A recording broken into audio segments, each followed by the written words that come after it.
Hi little kids, welcome back to my channel. I'm back with a new video for you. Today I will learn you how to draw a beautiful and a very cute elephant with tracing. Here I draw a dotted picture. Let's connect all the dots and see, this will be a beautiful elephant. Do you know kids what is baby elephant called? Yes, the baby elephant called is calf. And the calf spelling is C-A-L-F, calf.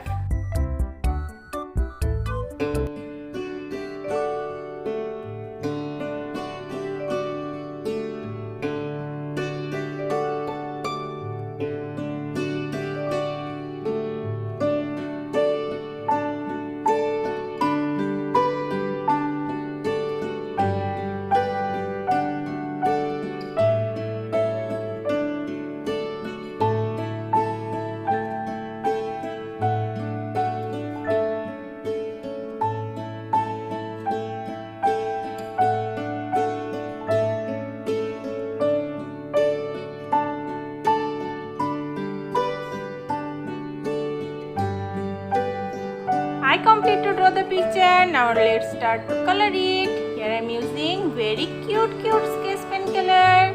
I am using here only two colors, deep pink color and light pink color. Now follow me and try to color with me.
Wow, the baby elephant is looking so beautiful and so cute. You should also try to draw it. Thank you for watching this video. If you like my video, please subscribe my channel for more videos. I will be back with a new video for you. Till then, bye bye little champs.